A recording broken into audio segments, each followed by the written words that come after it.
বাবা, আমি মানুষের মাংস খাবো। একদিন এমন এক অদ্ভুত বায়না করলো একটা শকুনের বাচ্চা তার বাবার কাছে। বাচ্চা শকুন, বাবা আমি মানুষের মাংস খাবো, অন্য কিছু নয়, শুধু মানুষের মাংস। বাবা শকুন শান্ত গলায় বলল, ঠিক আছে বেটা, আজ সন্ধ্যার মধ্যে এনে দেব। বাবা শকুন দূরে কোথাও উড়ে গেল। কিছুক্ষণ পর সে ফিরে এলো, মুখে এক টুকরো শূকরের মাংস নিয়ে। বাচ্চা শকুন বিরক্ত গলায় বলল, বাবা এটা তো শূকরের মাংস, আমি বলেছিলাম আমি মানুষের মাংস খাবো। বাবা শকুন বলল, ধৈর্য ধরো বাবা। বাবা শকুন আবার উড়ে গেল। সে ফিরল এক টুকরা মরা গরুর মাংস নিয়ে। বাচ্চা শকুন বিরক্তি ও হতাশা নিয়ে বলল, আরে বাবা এটা তো গরুর মাংস, মানুষের মাংস কোথায়? এবার শকুন বাবা এক পরিকল্পনা করল।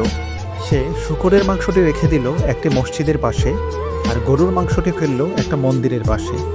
কিছুক্ষণের মধ্যেই চারপাশে শুরু হলো হাঙ্গামা, উত্তেজনা, দাঙ্গা, গোলাগুলি, আগুন ও চিৎকার।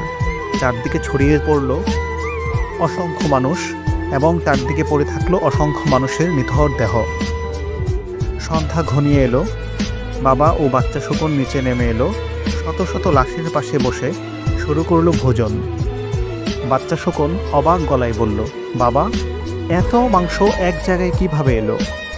বাবা শকুন গভীর কণ্ঠে বলল, মানুষই মানুষকে মেরে ফেলেছে বাবা।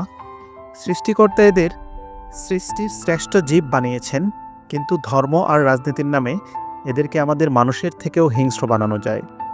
বাচ্চা শকুন বলল, কিন্তু তুমি ধর্মকে ব্যবহার করলে কেন? কত নিরীহ মানুষ মারা গেল, রাজনীতি ব্যবহার করতে পারতে। বাবা শকুন উত্তর দিল, সে করলেও নিরীহরাই মরত, তবে ধর্মটা আবেগের জায়গা, তাই ফলাফলটা তাৎক্ষণিক। তুমি তো আজই খেতে চেয়েছিলে, তাই না?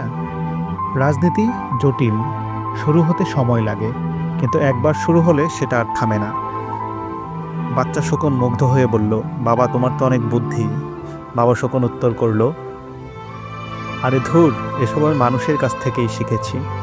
তাদের একাংশ যখন অনিষ্টে ব্যর্থ হয় তখন খুব সহজেই আশ্রয় নেয় ধর্মে অথবা রাজনীতিতে।